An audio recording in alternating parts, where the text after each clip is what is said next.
안녕하세요. 저는 앨리스 디부아입니다. 사람들이 착한 아이라고 부르는 것을 언제나 듣고 자랐어요. 그게 칭찬인지 동정인지는 지금도 잘 모르겠습니다. 파리 외곽의 작은 마을, 르 부르제에서 태어났어요. 우리 가족은 부유하지 않았어요. 아버지는 공장에서 밤낮으로 일하셨고, 어머니는 만성관절염으로 항상 고통받으셨습니다. 어릴 때부터 없어도 괜찮아 라는 말이 제 입버릇이 되었어요. 사실 그게 더 편했거든요. 무언가 갖고 싶다고 말하면 부모님의 눈빛이 흐려지는 것을 보는 게 더 아팠기 때문입니다. 우리 집은 파리 외곽 낡은 아파트 단지의 2층이었어요. 겨울이면 창문 틈으로 찬바람이 들어왔지만 창밖으로 보이는 작은 공원의 풍경은 참 아름다웠습니다. 어머니는 종종 제 머리를 쓰다듬으며 "넌 특별한 아이야" 라고 말씀하셨어요.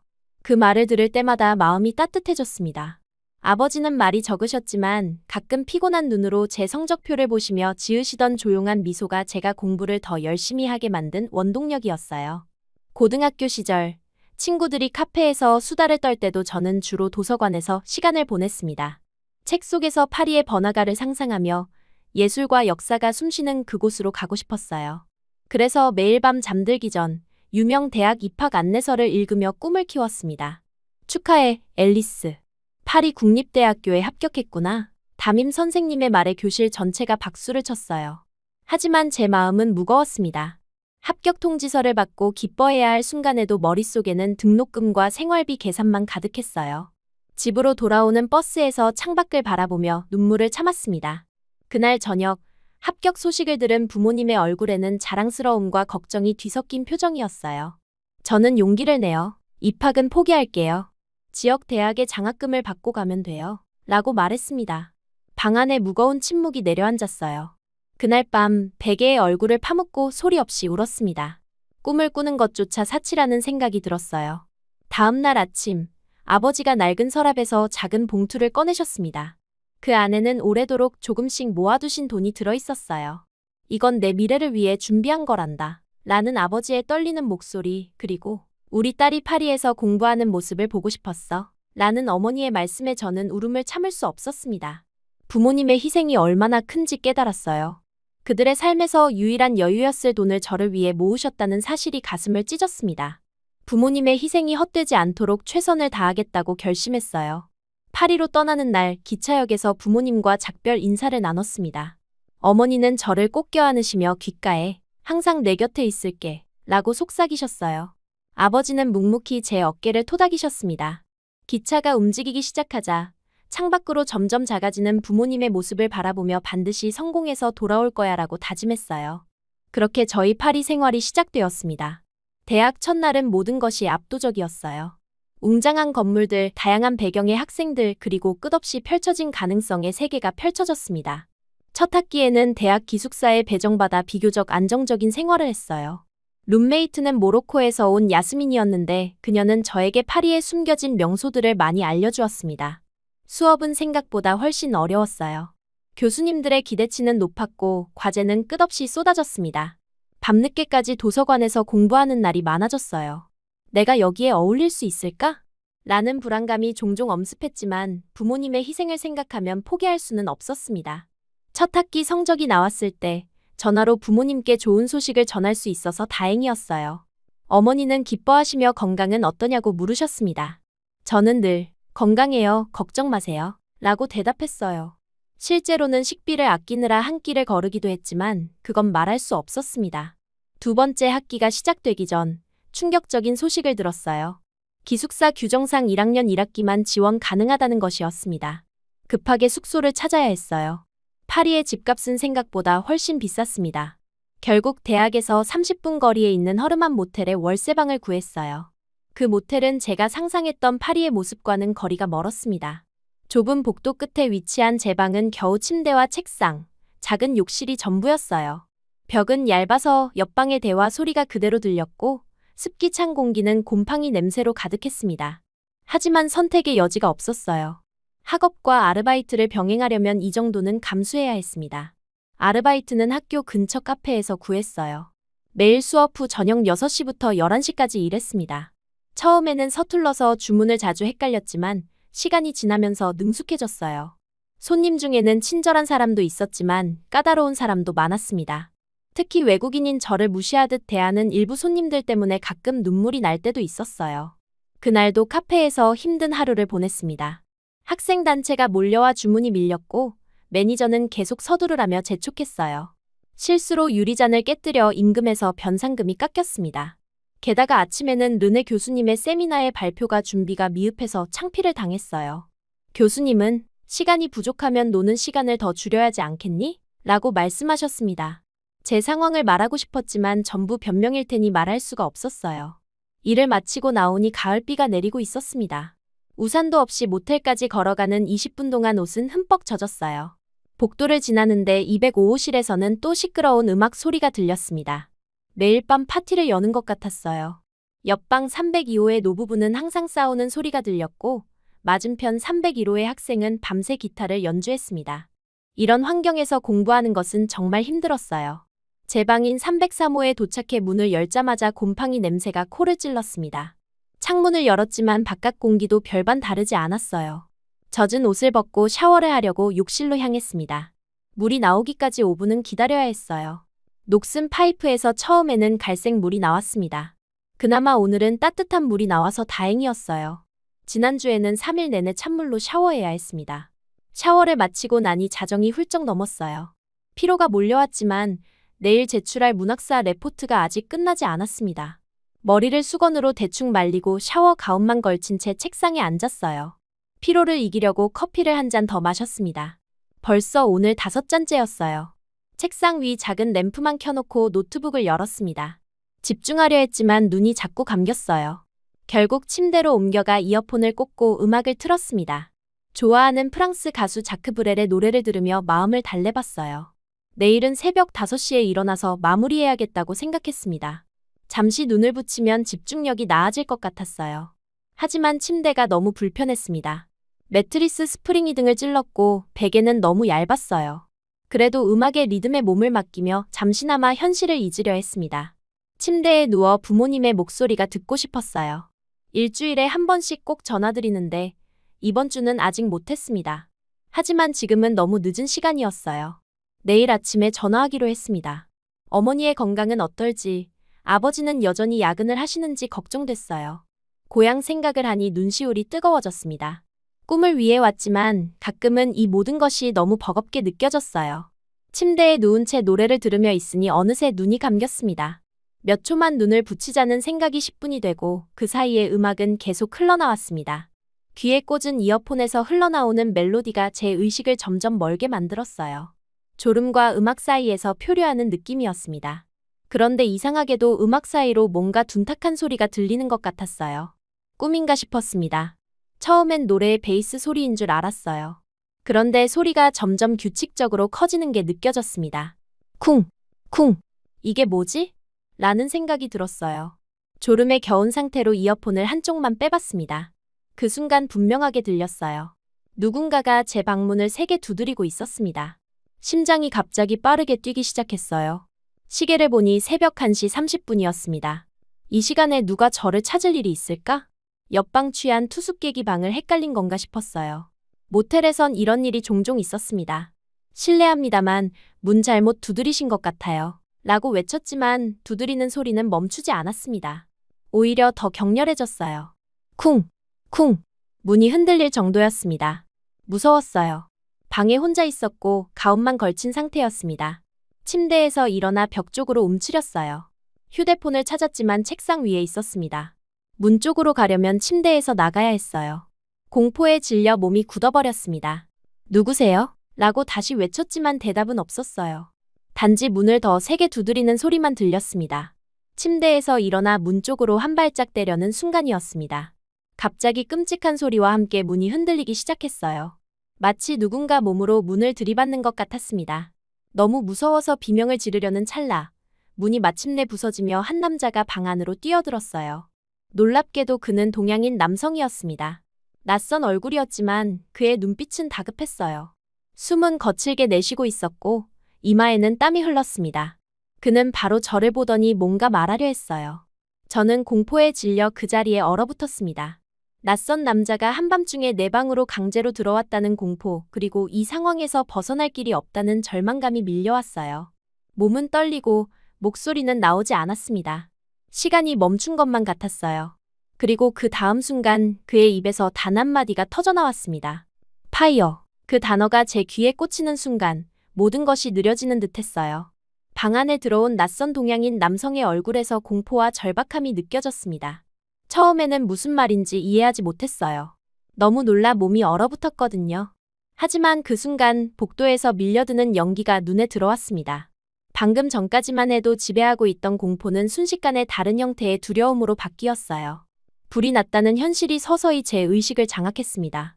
숨을 들이쉬는 순간 코를 찌르는 매캐한 연기 냄새가 폐로 들어왔어요. 기침이 터져나왔고 눈에서는 자연스럽게 눈물이 흘렀습니다. 남자는 제게 다가와 팔을 잡았어요. 그의 소나기는 단단했지만 상처를 주는 힘은 아니었습니다. 나와야 해요, 빨리. 불이 번지고 있어요. 라고 그가 말했어요. 그의 프랑스어는 서툴렀지만 위급함은 충분히 전해졌습니다. 아직도 제 머릿속은 혼란스러웠어요. 샤워 가운만 입은 채로 낯선 남자와 함께 나간다는 생각에 주저했습니다. 하지만 이미 방 안으로도 연기가 스며들고 있었어요. 선택의 여지가 없었습니다. 옷을 입을 시간도 없었어요. 다른 생각을 할 틈도 없이 그는 제 손목을 붙잡고 방 밖으로 끌어당겼습니다. 복도에 나서자마자 상황의 심각성을 깨달았어요. 연기가 복도 천장에 가득 차 있었고 시야는 불과 몇 미터 앞까지만 보였습니다. 어디선가 비명 소리가 들렸어요. 다른 투숙객들도 방에서 뛰쳐나와 도망치고 있었습니다. 순간 정신이 멍해졌어요. 어느 쪽으로 가야 할지, 어떻게 해야 할지 판단이 서지 않았습니다. 그때 남자가 제 어깨를 잡았어요. 이쪽이에요. 비상구로 가야 해요. 그의 목소리에는 확신이 담겨 있었습니다. 그 말에 제 마음이 조금 진정되었어요. 하지만 다리가 떨려 제대로 걸을 수 없었습니다. 공포와 연기 때문에 숨쉬기도 힘들었어요. 제가 움직이지 못하는 것을 본 남자는 망설임 없이 저를 안아들었습니다. 놀라서 그의 어깨를 붙잡았어요. 샤워 가운 자락이 흔들리며 몸이 노출될까 걱정됐지만 그런 상황이 아니었습니다. 그는 저를 안고 복도를 달리기 시작했어요. 몸을 낮게 유지하며 연기를 피하려 했습니다. 복도는 이미 사람들의 비명과 발소리로 가득했어요. 어떤 사람들은 서로 밀치며 앞으로 나아갔고 다른 이들은 겁에 질려 제자리에 멈춰 서 있었습니다. 남자는 그 혼란 속에서도 침착하게 길을 찾아갔어요. 그의 팔에 안겨 있으니 묘하게도 안전하다는 느낌이 들었습니다. 불길은 빠르게 번져나갔어요. 복도 끝쪽에서 오렌지색 불빛이 보였습니다. 열기가 얼굴을 덮쳤고 숨을 쉴 때마다 폐가 화끈거렸어요. 눈은 연기 때문에 따가웠고 시야는 점점 흐려졌습니다. 정신을 잃을 것 같았어요. 그때 남자가 갑자기 방향을 바꿨습니다. 비상구가 막혔어요. 다른 길로 가야 해요. 그의 목소리에는 긴장감이 묻어났어요. 발걸음을 옮길 때마다 그의 가슴이 빠르게 오르내리는 것이 느껴졌습니다. 그도 두려웠을 텐데 저를 데리고 탈출구를 찾는 용기가 놀라웠어요. 어떤 문 앞에서 그가 잠시 멈췄습니다. 문은 잠겨 있었어요. 그는 고민 없이 발로 문을 차기 시작했습니다. 한 번, 두 번, 세 번째에 문이 열렸어요. 제가 안긴 상태로 균형을 잡기 힘들었을 텐데 그는 꿋꿋이 저를 붙잡고 있었습니다. 문이 열리자 그는 재빨리 안으로 들어갔어요. 비상 계단이었습니다. 계단에도 연기가 조금 퍼져 있었지만 복도보다는 훨씬 나았어요. 남자는 숨을 고르며 제게 물었습니다. 괜찮으세요? 저는 겨우 고개를 끄덕였습니다. 말을 할 힘도 없었어요. 그는 잠시 서서 주변을 살피더니 다시 저를 안고 계단을 내려가기 시작했습니다. 계단을 내려가는 동안 그의 숨소리가 점점 거칠어졌어요. 저를 안고 달리는 것이 쉽지 않았을 텐데 그는 멈추지 않았습니다. 한 층, 두 층. 우리는 계속해서 아래로 내려갔어요. 어느 순간 그의 다리가 휘청거렸고 벽에 부딪혔습니다. 둘 다 신음했지만 그는 곧바로 자세를 바로잡고 계속 내려갔어요. 마침내 1층에 도착했을 때 출구는 이미 불길에 휩싸여 있었습니다. 남자는 잠시 망설이더니 다른 방향으로 향했어요. 주방 쪽으로 가요. 거기 뒷문이 있을 거예요. 그의 말대로 주방을 통과해 뒷문을 찾았습니다. 다행히 그곳은 아직 불이 번지지 않았어요. 남자는 뒷문을 열고 저를 안은 채 밖으로 뛰쳐나갔습니다. 차가운 밤 공기가 얼굴을 스쳤어요. 그 순간 생명의 소중함을 느꼈습니다. 우리는 드디어 안전한 곳에 도착했어요. 주차장에는 이미 여러 투숙객들이 모여 있었고 멀리서 소방차 사이렌 소리가 들렸습니다. 남자는 벤치에 저를 조심스럽게 내려놓았어요. 그의 얼굴은 그을음으로 얼룩져 있었고 숨은 거칠게 내쉬고 있었습니다. 이제 괜찮아요. 그가 말했어요. 그의 목소리는 쉬어 있었습니다. 저는 감사의 말을 하려 했지만 갑자기 기침이 터져 나왔어요. 폐가 불타는 듯한 느낌이었습니다. 주변은 혼란스러웠어요. 사람들은 소리치고 울고 서로를 부르고 있었습니다. 불빛이 밤하늘을 붉게 물들였어요. 모텔은 화염에 휩싸여 있었고 제 방도 아마 이미 불타고 있었을 겁니다. 모든 소지품이 그 안에 있다는 생각이 들었지만 그때는 살아있다는 사실만으로도 감사했어요. 남자는 제 옆에 앉았습니다. 그의 몸이 떨리고 있었어요. 저도 추위와 공포에 떨고 있었습니다. 누군가 담요를 가져와 저희에게 둘렀어요. 그제서야 제가 샤워 가운만 입고 있다는 사실이 부끄러워졌습니다. 하지만 그 순간만큼은 그런 것이 중요하지 않았어요. 당신, 이름이 뭐예요? 제가 겨우 물었습니다. 그는 힘없이 미소 지었어요. 민호, 김민호입니다. 한국식으로 성을 먼저 말했습니다. 그가 자기소개를 마치기도 전에 갑자기 그의 얼굴이 창백해졌어요. 그리고 그대로 옆으로 쓰러졌습니다. 민호 씨, 제가 외쳤어요. 하지만 그는 이미 의식을 잃은 상태였습니다. 주변 사람들에게 도움을 청했고 곧 구급대원들이 달려왔어요. 그들은 민호를 들것에 실었고 저도 함께 구급차에 태웠습니다. 연기를 많이 마셨으니 검사를 받아야 한다고 했어요. 구급차 안에서 저는 계속 민호를 바라봤습니다. 산소 마스크를 쓴 그의 얼굴은 평화로워 보였어요. 하지만 가슴은 불규칙하게 오르내리고 있었습니다. 구급대원이 그의 상태를 계속 확인했어요. 저는 그가 괜찮기를 간절히 바랐습니다. 그가 아니었다면 저는 그 불길 속에 남아있었을 거예요. 병원에 도착하자 의료진이 우리를 각각 다른 방향으로 데려갔습니다.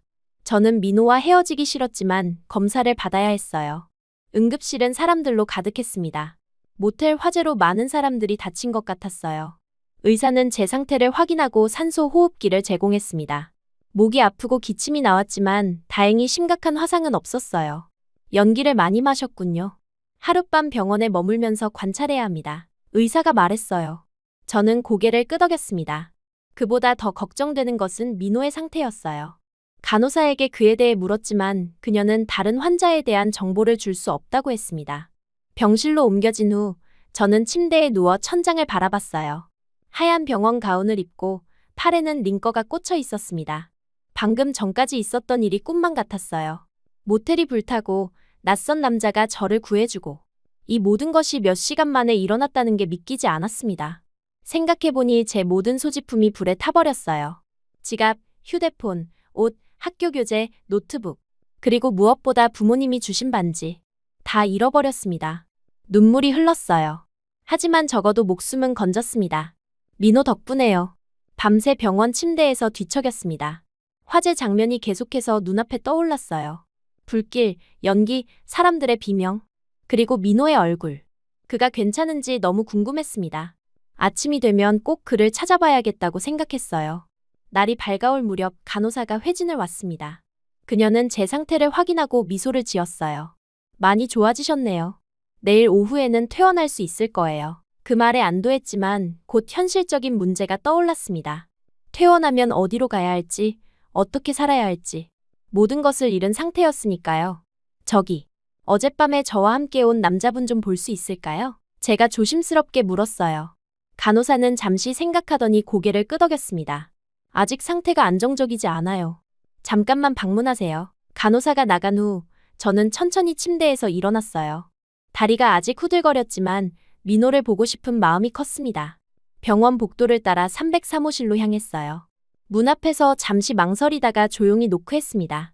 아무 대답이 없어서 살짝 문을 열고 들어갔어요. 민호는 침대에 누워 있었습니다.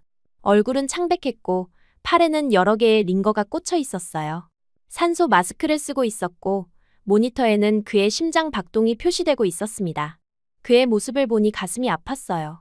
조용히 그의 침대 옆에 앉았습니다. 어떻게 감사를 표현해야 할지 몰랐어요. 그는 저를 위해 자신의 목숨을 위험에 빠뜨렸습니다. 완전히 낯선 사람인 저를 위해서요. 그의 손을 조심스럽게 잡았어요. 차가웠지만 힘이 느껴졌습니다. 고마워요.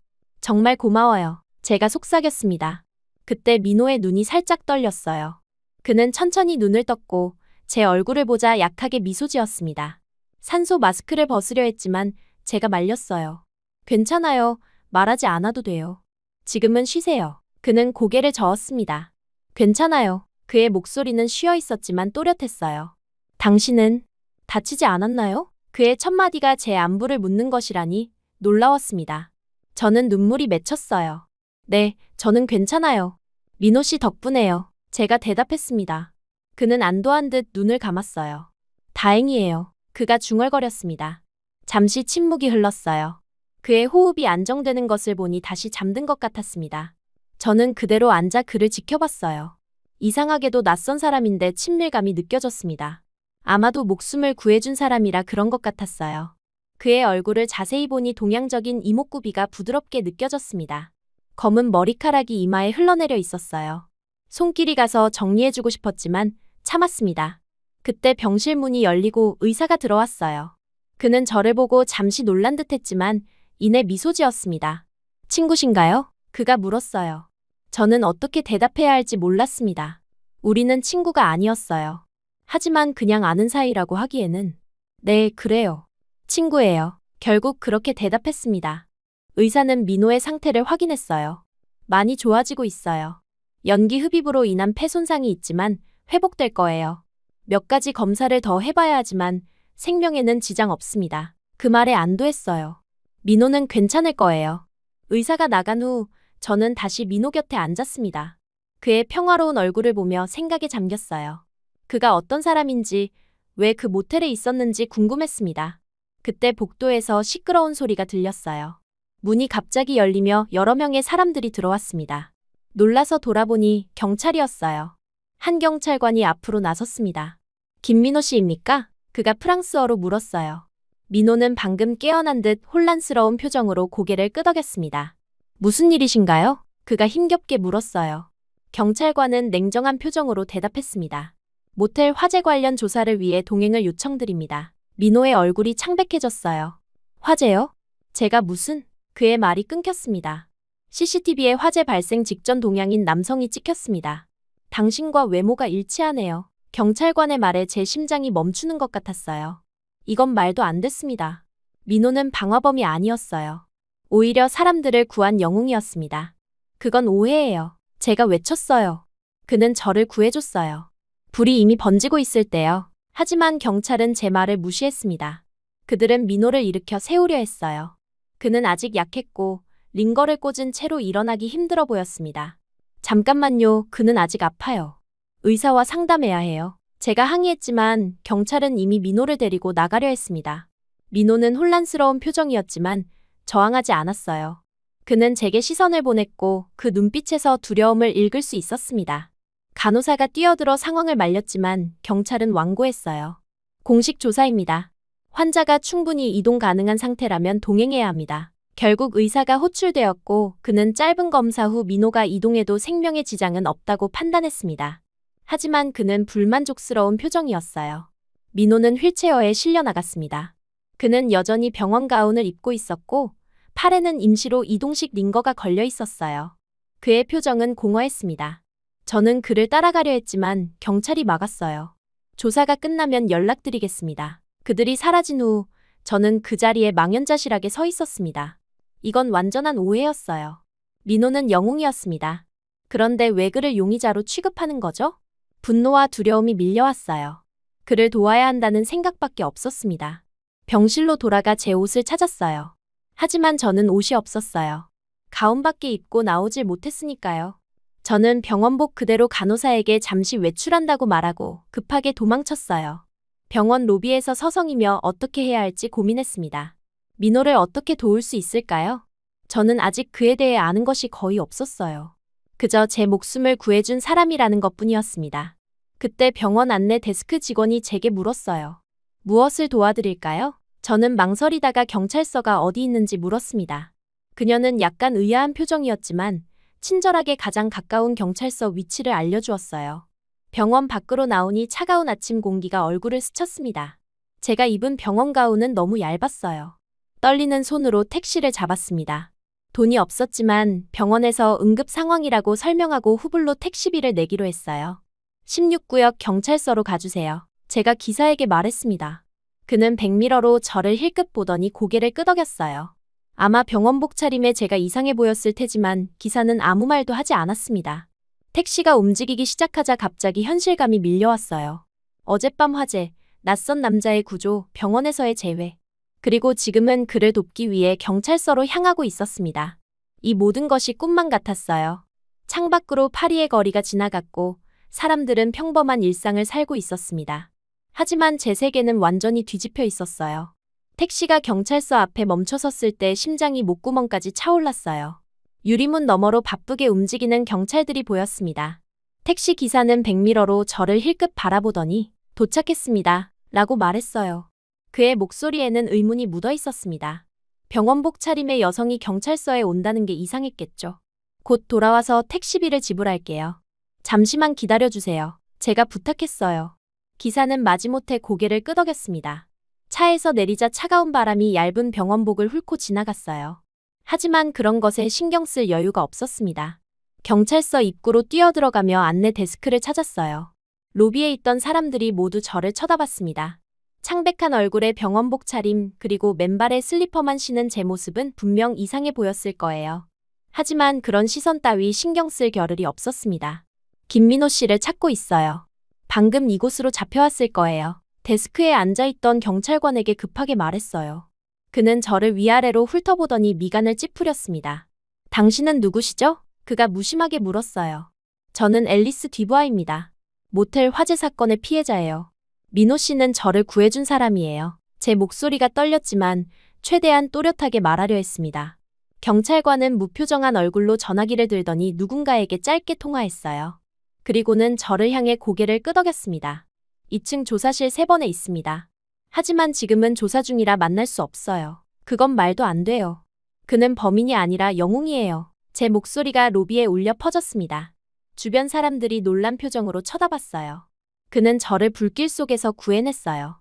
그런 사람을 어떻게 범인으로 의심할 수 있죠? 데스크의 경찰관은 당황한 듯했지만 곧 다른 경찰관이 다가왔습니다.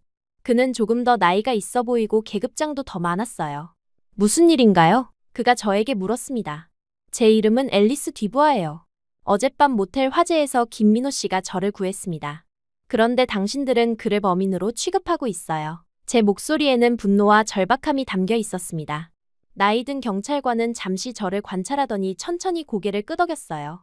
따라오세요. 그가 말했습니다. 저는 그를 따라 계단을 올라갔어요. 몸이 약해 다리가 후들거렸지만 민호를 위해서라면 이 정도는 견딜 수 있었습니다. 2층 복도를 지나 유리창이 있는 방 앞에 도착했어요. 창문 너머로 민호가 보였습니다. 그는 테이블 앞에 앉아 있었고 맞은편에는 2명의 경찰관이 있었어요. 민호는 창백했고 피로해 보였습니다. 링거는 이동식 스탠드에 걸려 있었어요. 그의 모습을 보니 가슴이 아팠습니다. 무슨 혐의로 그를 조사하는 거죠? 제가 경찰관에게 물었어요. 그는 잠시 망설이더니 대답했습니다. CCTV에 화재 발생 직전 건물 주변을 배회하는 동양인 남성이 찍혔어요. 그리고 화재 원인이 담배꽁초로 추정됩니다. 김 씨와 외모가 일치해서 조사 중입니다. 그게 전부예요? 동양인이라서요? 제 목소리가 높아졌습니다. 그가 담배를 피우는지 물어봤어요? 그리고 저를 구하기 위해 불길 속으로 뛰어들었다고요. 경찰관은 당황한 듯했지만 목소리를 가라앉히며 말했어요. 증거를 따라가는 것뿐입니다. 다른 증인들도 화재 직전 동양인 남성을 봤다고 진술했어요. 그 CCTV 영상을 보여주세요. 제가 단호하게 요구했습니다. 경찰관은 잠시 고민하더니 고개를 끄덕였어요. 그는 저를 다른 방으로 안내했습니다. 그곳에는 컴퓨터 몇 대가 놓여 있었어요. 경찰관은 파일을 열고 영상을 보여줬습니다. 흑백 CCTV 영상에는 모텔 앞을 지나가는 남성의 모습이 담겨 있었어요. 확실히 동양인처럼 보였습니다. 그는 모텔 뒤편으로 사라졌고 몇 분 후 그 방향에서 연기가 피어오르기 시작했어요. 영상을 자세히 보던 중 한 가지 특이점을 발견했습니다. 잠깐만요.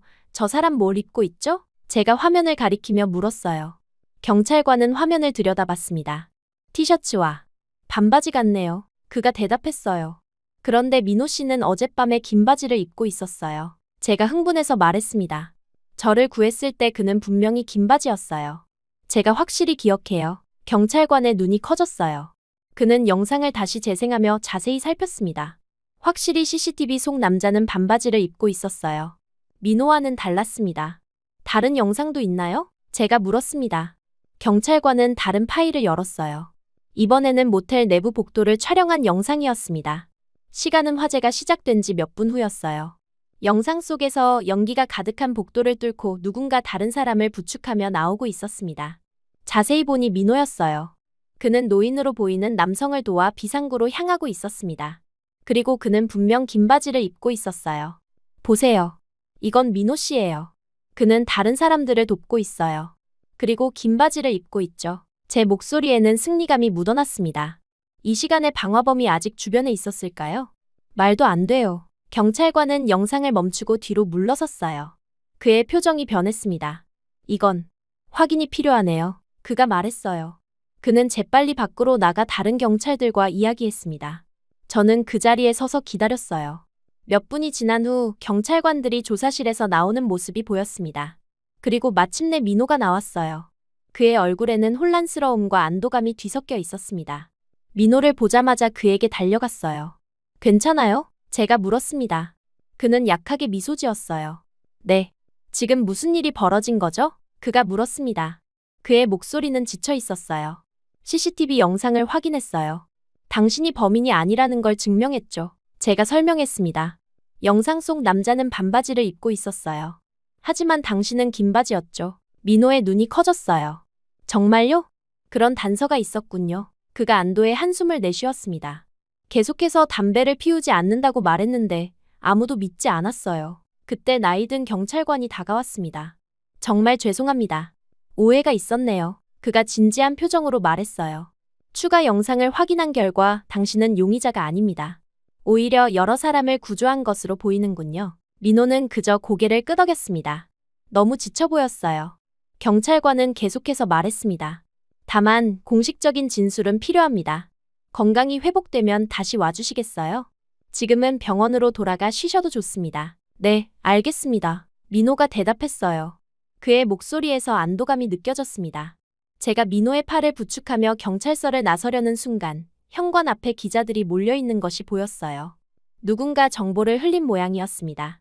카메라 플래시가 터지기 시작했고 여러 목소리가 한꺼번에 질문을 쏟아냈습니다. 화재 당시 상황을 말해주세요. 왜 경찰에 연행되셨습니까? 불길 속에서 여성을 구한 동양인이 당신입니까? 민호는 놀란 표정으로 뒤로 물러섰어요. 그는 아직 병원 가운을 입은 상태였고 건강도 완전히 회복되지 않았습니다. 질문 세례에 당황한 그의 모습이 안쓰러웠어요. 잠시만요. 제가 소리쳤습니다. 기자들이 잠시 조용해졌어요. 그는 아직 회복 중입니다. 지금은 질문을 받을 상태가 아니에요. 하지만 한 기자가 앞으로 나서며 물었어요. 경찰이 왜 당신을 용의자로 봤나요? 인종적 편견 때문이었습니까? 그 질문에 민호는 대답하지 않았지만 저는 참을 수 없었습니다. 그들은 단순히 동양인이라는 이유만으로 그를 용의자로 지목했어요. 제 목소리가 떨렸습니다. 하지만 그는 범인이 아니라 영웅이에요. 저를 포함해 여러 사람의 목숨을 구했습니다. 눈물이 제 뺨을 타고 흘러내렸어요. 그가 아니었다면 저는 지금 살아있지 않을 거예요. 그런데도 그를 범인 취급했다니. 이건 명백한 차별이에요. 제 말에 기자들이 더 많은 사진을 찍기 시작했습니다. 민호는 당황한 듯했지만 조용히 고개를 숙였어요. 그의 눈에도 촉촉한 기운이 감돌았습니다. 그때 경찰서에서 나이든 경찰관이 나와 상황을 진정시켰어요. 현재 실제 용의자를 추적 중입니다. 김 씨는 더 이상 수사 대상이 아닙니다. 자세한 내용은 추후 공식 발표가 있을 겁니다.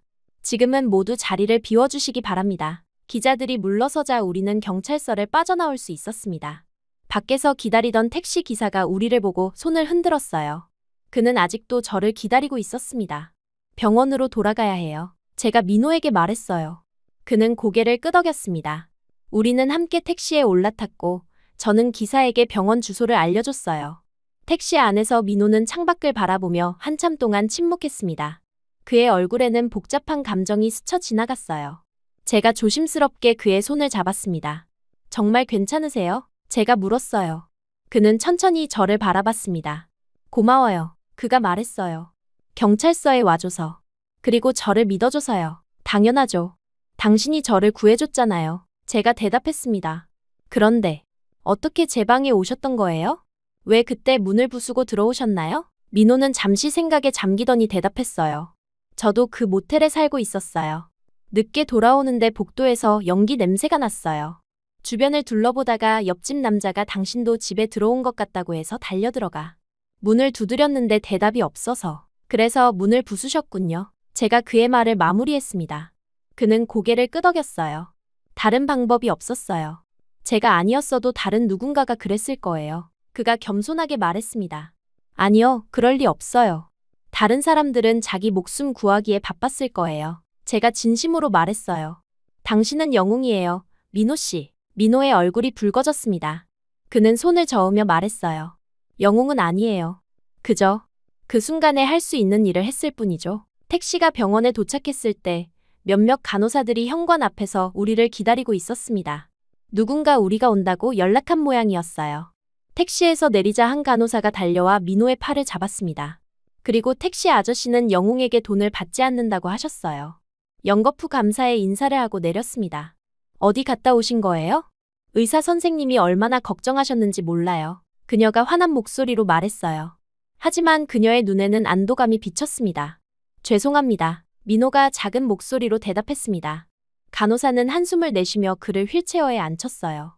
다른 간호사는 저에게 다가왔습니다. 당신도 아직 완전히 회복되지 않았어요. 왜 허락 없이 나간 거죠? 그녀의 목소리는 엄했지만 따뜻함이 묻어났어요. 민호 씨를 도와야 했어요. 제가 솔직하게 대답했습니다. 간호사는 고개를 절레절레 흔들었어요. 우리는 병원 안으로 안내되었습니다. 복도를 지나가는 동안 몇몇 의료진과 환자들이 우리를 알아보고 작은 박수를 보내기도 했어요. 아마도 뉴스를 통해 상황을 알게 된 모양이었습니다. 민호는 다시 자신의 병실로 돌아갔고 저도 제 방으로 돌아왔어요. 의사가 들어와 검사를 했습니다. 다행히 상태는 괜찮았어요. 그는 하룻밤 더 병원에 머물 것을 권했고 저는 동의했습니다. 어차피 갈 곳도 없었으니까요. 의사가 나간 후 창가에 서서 바깥을 바라봤어요. 해가 지고 있었고 병원 정원은 황금빛으로 물들어 있었습니다. 지난 24시간 동안 일어난 일들이 주마등처럼 스쳐 지나갔어요. 화재, 구조, 병원, 경찰서, 그리고 민호. 그의 얼굴이 자꾸 떠올랐습니다. 불길 속에서 저를 안고 달리던 그의 모습, 병원 침대에 누워 약하게 미소 짓던 순간, 경찰서에서 혼란스러워하던 표정. 모두 선명하게 기억났어요. 잠시 후 누군가 문을 노크했습니다. 돌아보니 간호사가 트레이를 들고 서 있었어요. 저녁 식사예요. 오늘은 특별히 좋은 걸로 준비했답니다. 영웅의 친구니까요. 그녀가 윙크하며 말했습니다. 고마워요. 제가 미소 지으며 대답했어요. 간호사는 트레이를 내려놓고 나갔습니다. 식사를 하면서도 계속 민호 생각이 났어요. 그가 괜찮은지, 식사는 하고 있는지 궁금했습니다. 식사를 마친 후 복도로 나와 그의 방으로 향했어요. 문 앞에서 잠시 망설이다 조용히 노크했습니다. 들어오세요. 민호의 목소리가 들렸어요. 문을 열고 들어가니 그는 침대에 기대어 앉아 있었습니다. 그의 앞에도 식사 트레이가 있었지만 거의 손대지 않은 것 같았어요. 식사 안 하세요? 제가 물었습니다. 그는 약하게 미소 지었어요. 입맛이 없네요. 그가 대답했습니다. 아직도 연기 냄새가 나는 것 같아요. 그래도 먹어야 해요. 기운을 차려야죠. 제가 그의 침대 옆에 앉으며 말했어요. 그는 고개를 끄덕이고 포크를 들었습니다. 잠시 침묵 속에서 민호가 천천히 식사했어요. 저는 그저 그를 지켜봤습니다. 이상하게도 어색하지 않았어요. 마치 오랫동안 알고 지낸 사이 같은 편안함이 느껴졌습니다. 내일 퇴원할 수 있대요. 민호가 문득 말했어요. 의사가 상태가 좋아졌다고 했어요. 다행이네요. 제가 대답했습니다. 하지만 갑자기 현실적인 문제가 떠올랐어요. 그런데 어디로 가실 건가요? 모텔은 다 타버렸잖아요. 민호는 잠시 생각에 잠겼습니다. 작은 방이라도 구해야 할까 봐요. 그가 대답했어요. 당신은요? 저는 어깨를 으쓱했습니다. 아직 모르겠어요. 친구에게 연락해봐야 할 것 같아요. 사실 그렇게 친한 친구가 없었지만 다른 방법이 떠오르지 않았어요. 민호는 잠시 망설이더니 말했습니다. 혹시 우리 같이 방을 찾아볼래요? 둘이 함께하면 월세도 나눌 수 있고. 그의 제안에 놀랐지만 나쁘지 않은 생각 같았어요. 게다가 민호와 함께라면 안전할 것 같다는 느낌도 들었습니다. 좋아요. 그게 좋겠네요. 제가 미소 지으며 대답했어요. 민호의 얼굴이 밝아졌습니다. 정말요? 다행이다. 혼자 어떻게 할지 걱정했거든요. 우리는 앞으로의 계획에 대해 이야기를 나눴어요. 당장 필요한 생필품부터 시작해서 학교 수업, 임시 숙소 등 여러 가지를 논의했습니다. 이야기를 나누다 보니 민호가 저와 같은 대학교에 다니고 있다는 사실도 알게 되었어요. 그는 한국에서 온 교환학생이었고 문학을 전공하고 있었습니다. 우리가 같은 캠퍼스에 있었다니 신기하네요. 제가 말했어요. 그는 고개를 끄덕였습니다. 운명인가 봐요. 그가 살짝 웃으며 말했어요. 그의 미소가 참 따뜻했습니다. 밤이 깊어가고 피로가 밀려왔어요. 하품을 참지 못하자 민호가 웃으며 말했습니다. 이제 가서 쉬세요. 내일 할 일이 많을 테니까요. 저는 일어나 문 쪽으로 향했어요. 문 앞에서 돌아보니 민호는 여전히 저를 바라보고 있었습니다. 민호 씨, 정말 고마워요. 모든 것에 감사해요. 제가 진심을 담아 말했습니다. 그는 부드럽게 미소 지었어요.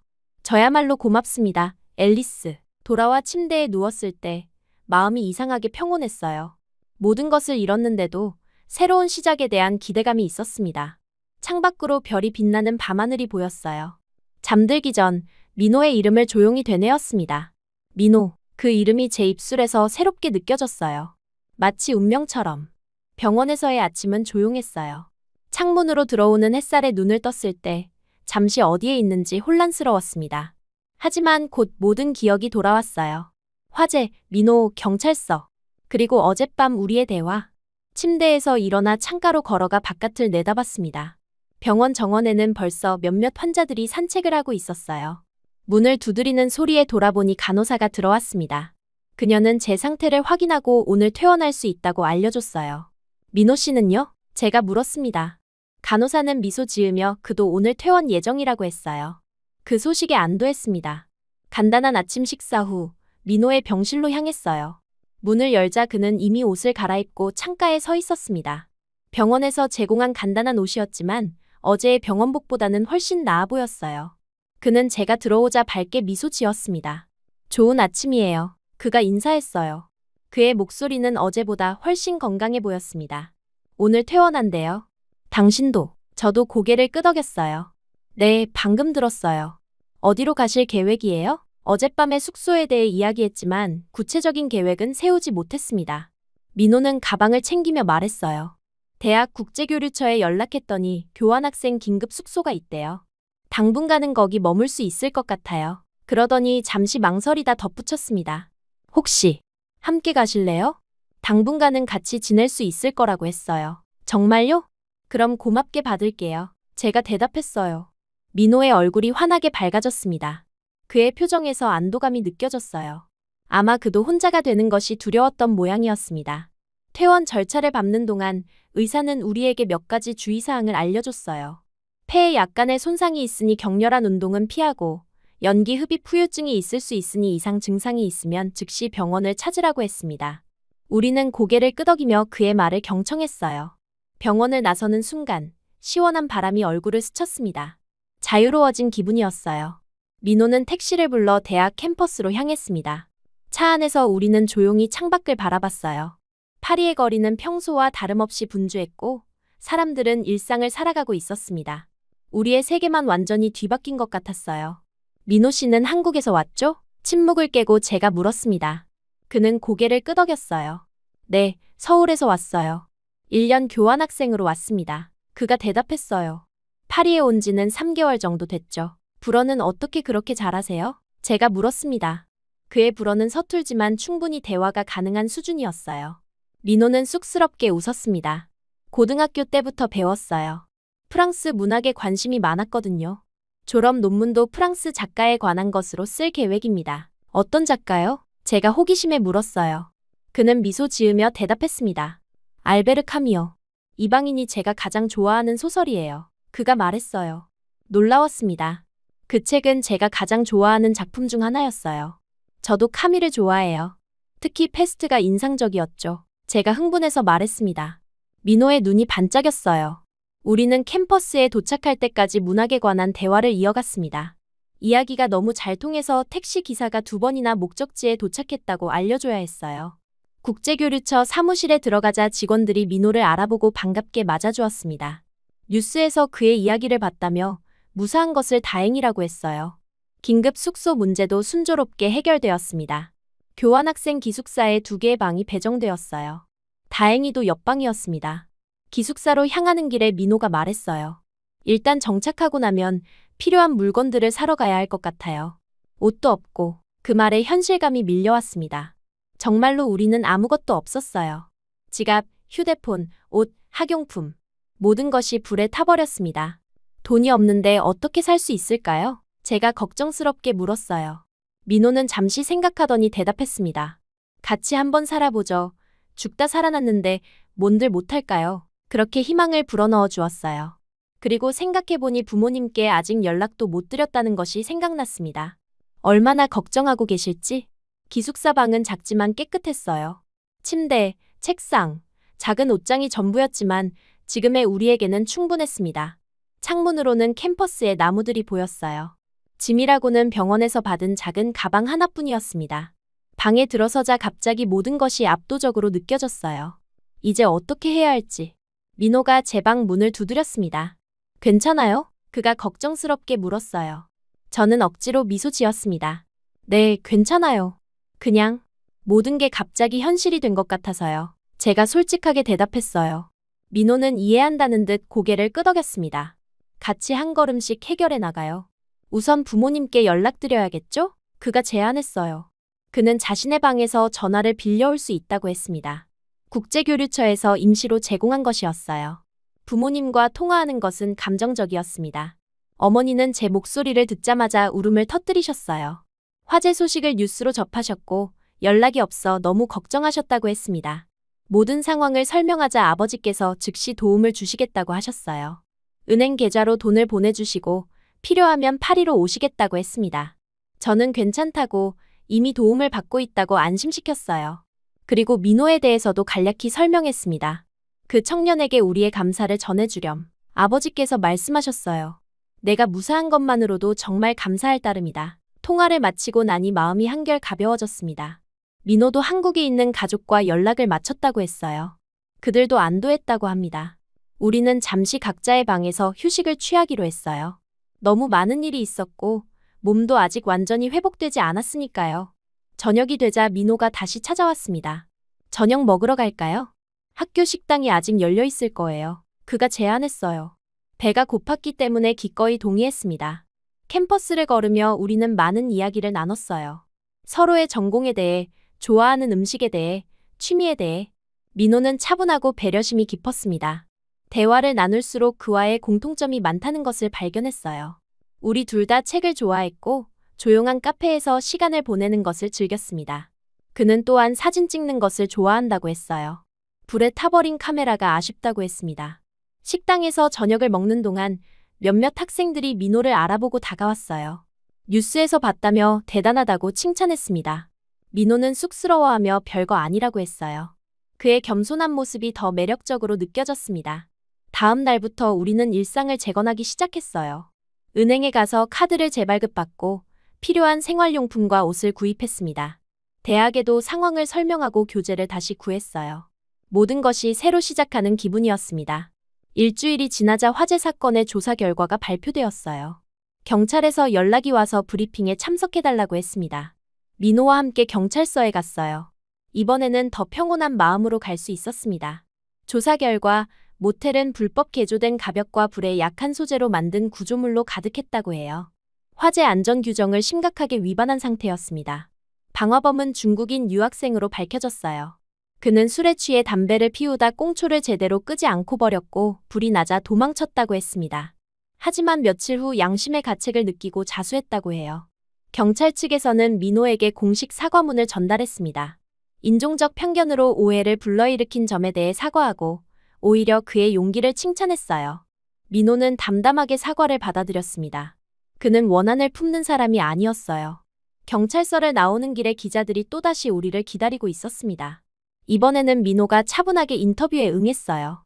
그는 자신이 영웅이 아니라고 거듭 강조했고 오히려 모텔 화재의 교훈을 통해 안전의 중요성을 알려야 한다고 말했습니다. 그의 성숙한 태도에 감동받았어요. 뉴스에서는 민호를 불길 속의 영웅이라고 보도하기 시작했습니다. 그의 이야기가 퍼지면서 여러 곳에서 연락이 왔어요. 한국 대사관에서도 그를 초청해 감사패를 전달했습니다. 민호는 모든 관심이 부담스러워 보였지만 예의 바르게 응대했어요. 시간이 흐르면서 우리의 일상은 점차 안정을 찾아갔습니다. 수업에 다시 참여하고 과제를 하고 새로운 친구들을 사귀었어요. 하지만 우리 둘만의 특별한 유대감은 계속 이어졌습니다. 매일 함께 식사하고 도서관에서 공부하고 주말에는 파리 곳곳을 탐험했어요. 한 달이 지났을 때 기숙사 기간이 끝나간다는 통보를 받았습니다. 새로운 숙소를 찾아야 했어요. 민호가 제안했습니다.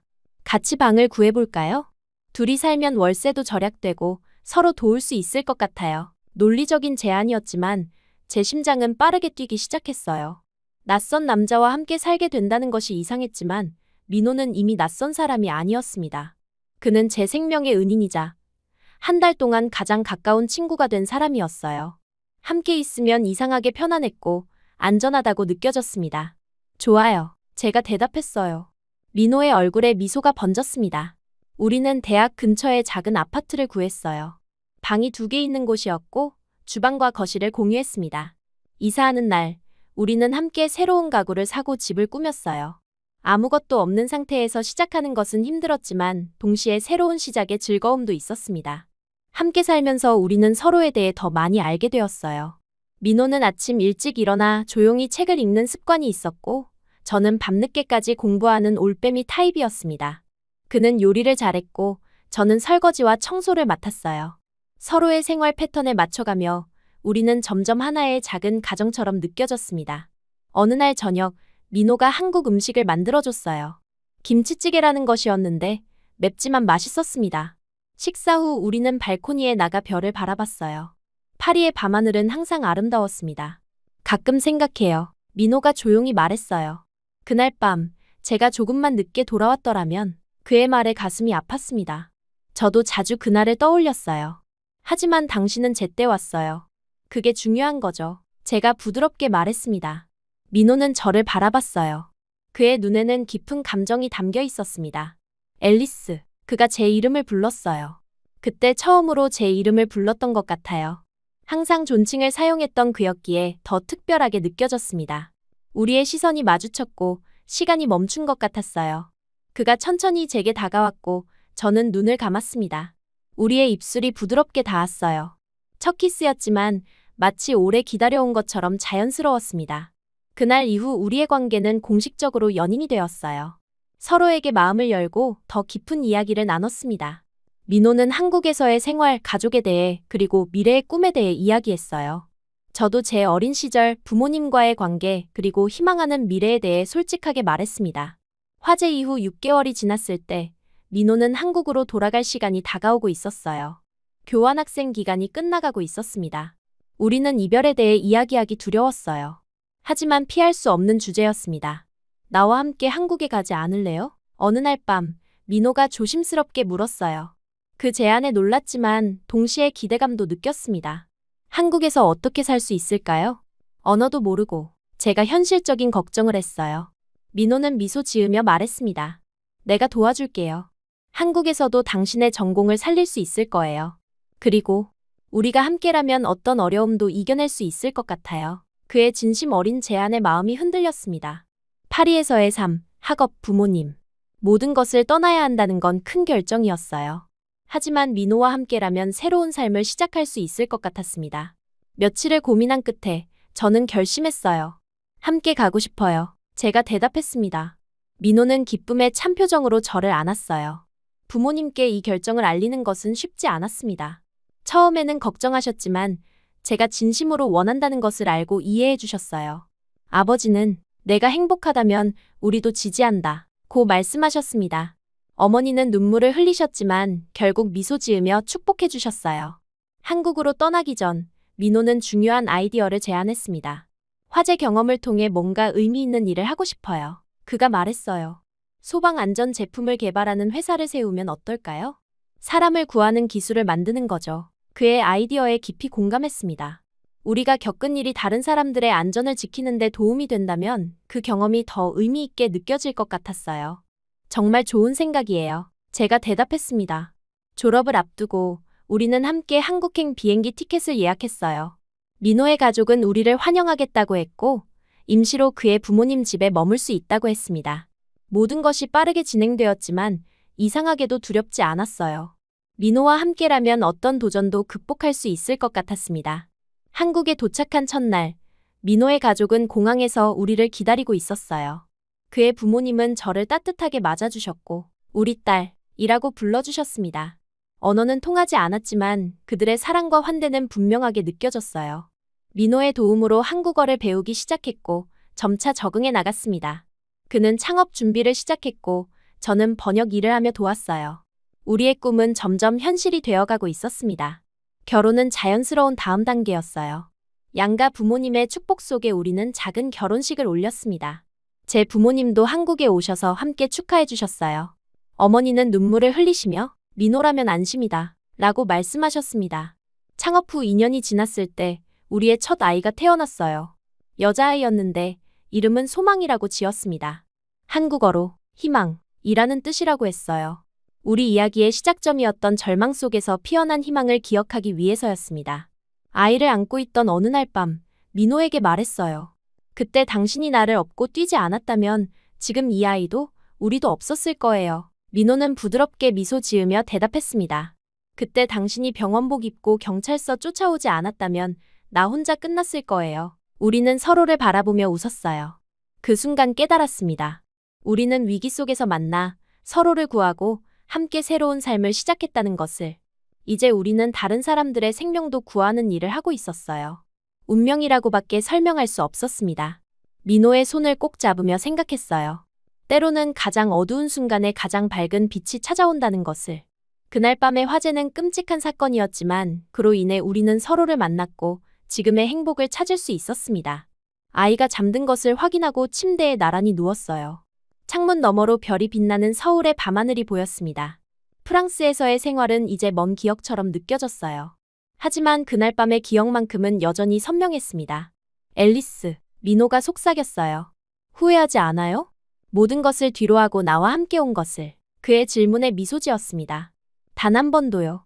내 인생에서 가장 현명한 결정이었어요. 진심을 담아 대답했어요. 그는 안도한 듯 미소 지었습니다. 우리 회사는 작지만 꾸준히 성장하고 있었어요. 민호의 공학 지식과 제 언어 능력을 결합해 국제적인 사업으로 발전시켰습니다. 처음 개발한 화재 감지기는 연기 농도를 더 정확히 측정해 오작동을 줄이는 기술이었어요. 이후에는 대피용 장비와 화재 예방 시스템으로 영역을 넓혀갔습니다. 종종 우리는 그날 밤을 떠올리며 이야기했어요. 만약 민호가 조금만 늦게 왔다면, 만약 제가 경찰서에 가지 않았다면. 수많은 만약들이 있었지만 결국 우리는 지금 여기에 함께 있었습니다. 운명이라고밖에 설명할 수 없었어요. 민호는 제 손을 잡고 말했습니다. 요즘 생각해요. 우리 이야기를 책으로 써보면 어떨까? 누군가에게 희망이 될 수도 있을 것 같아서요. 그의 제안에 고개를 끄덕였어요. 우리의 경험이 다른 사람들에게 용기를 줄 수 있다면 좋을 것 같았습니다. 소망이 3살이 되던 해 우리는 파리를 다시 방문했어요. 아이에게 제 고향을 보여주고 싶었고 부모님도 뵙고 싶었습니다. 그리고 그 모텔이 있던 자리도 가보고 싶었어요. 모텔 자리에는 이제 새로운 건물이 들어서 있었습니다. 화재 이후 규제가 강화되어 더 안전한 구조로 지어졌다고 했어요. 그곳을 바라보며 민호와 손을 꼭 잡았습니다. 그날의 기억이 밀려왔지만 이제는 두렵지 않았어요. 그저 우리 이야기의 시작점일 뿐이었습니다. 다시 한국으로 돌아와 일상으로 복귀했어요. 소망은 점점 자라 이제 유치원에 다니기 시작했고 우리의 사업은 계속 성장했습니다. 어느 날 저녁 민호가 제안했어요. 프랑스의 지사를 열면 어떨까요? 당신의 고향에서도 우리 기술을 알릴 수 있을 것 같아요. 그의 제안에 기뻤습니다. 두 나라를 오가며 일할 수 있다는 생각이 좋았어요. 그리고 소망에게도 두 문화를 모두 경험하게 해주고 싶었습니다. 시간이 흐르고 우리는 둘째 아이도 갖게 되었어요. 이번에는 아들이었고 희망이라고 이름 지었습니다. 소망과 희망, 우리 가족의 이름에는 모두 우리의 이야기가 담겨 있었어요. 돌이켜보면 그날 밤의 화재는 끔찍한 사건이었지만 동시에 우리 인생의 전환점이었습니다. 민호가 문을 부수고 들어오지 않았다면, 제가 경찰서에 달려가지 않았다면 우리는 지금 여기에 없었을 거예요. 어둠 속에서 빛을 발견하고 위기에서 기회를 찾은 것이었습니다. 민호는 종종 말했어요.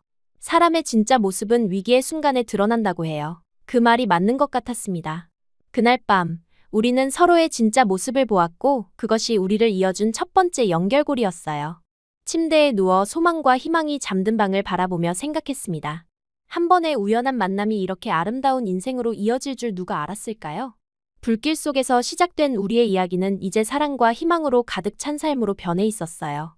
민호의 팔에 안겨 눈을 감으며 속삭였습니다. 사랑해요, 내 영웅. 그는 제 이마에 부드럽게 키스하며 대답했어요. 나도 당신을 사랑해요, 내 용감한 앨리스. 그렇게 우리의 이야기는 계속되고 있었습니다. 화재에서 시작된 우리의 여정은 이제 삶의 불꽃으로 타오르고 있었어요. 그리고 그 불꽃은 앞으로도 계속해서 빛을 발할 것입니다.